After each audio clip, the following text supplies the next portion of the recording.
د کوزدر ادینزی اوچ گورنمنت شهباز شهید هایر سیکنډري سکول پرنسپل تعلیمي ماهر مجتبی خان د خپل نوکرۍ وخت په پوره کېدو ریټایرډ شوی دی. په دې سلسله کې شهباز شهید هایر سیکنډري سکول اوچ کې د یوې درنې دستوري تابع شوی و چې پکې د سیمې ګڼ شمېر سیاسي سماجي مشرانو تعلیم سره وابسته نور خلکو سکول ماشومانو او استادانو شرکت کړو. دستوره کې د سکول استادانو ماشومانو او عام ولس مجتبی خان ته د هغه تعلیمي خدماتو په رڼا کې درناوي ورکولو دپاره هارونه ورپغاړه کړه. دستورې ته په خپله وینا کې پرنسپل مجتبی خان دته په درناوي ورکولو د راغلي میلمنو مشرانو کشرانو شکریه ادا کولو سره په خپل تعلیمي ژوند رڼا واچوله او ویل چې د 20 کاله ماشومانو ته سبق ښودلی پرنسپل په حیث انتظامی امور په خوشاسلوبۍ سره سرته رسولي دي. د په ماشومانو زور ورکو چې خپل سبق په شوق ووایي او ځان د معاشرې یو کارګر وګړی ثابت کړي ځکه چې په دې وخت کې معاشرې ته د باکردار خلکو ضرورت دی. 27 سال په دې سکول کې ما ټایم وشو. 17 سال ریګولر ټیچینګ مې کړی فرسټ ایئر سیکنډ ایئر ته او کوم د بچو تربیت مې کړی او 10 سال پونې 10 سال ایز ا پرنسپل دلته مې خدمت کړی دی.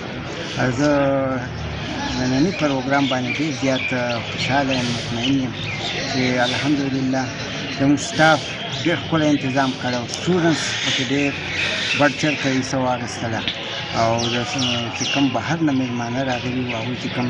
د خلوص او د مینې او د محبت اظهار یې وکړو ما سره الفاظ دي چې زه د هغوی شکریه ادا کړم او الله پاک دې هغوی ته دې اجر ورکړي او زما دعا ده چې الله پاک د دې قوم دا بچي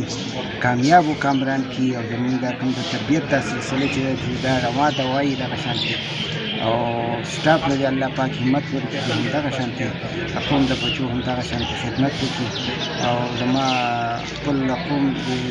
سټوډنټس ته د قوم د بچو ته نن دغه درخواست دی او دغه مې ورته پیغام دی چې تعلیم حاصل کړي او نن سبا دور د تعلیم دی بغیر تعلیم نه بلکل تیاره ده او هغه قومونه مخکې ځي چې کوم په علم او عمل سره مخکې لاړ شي نو زمونږ د معاشرې ته د ښه افرادو ډېر زیات ضرورت دی او زمونږ دغه خواهش دی چې موږ د معاشرې له د خپل ملک له د وطن له مفید داسې شهري ورکړو چې هغه کارآمد دي او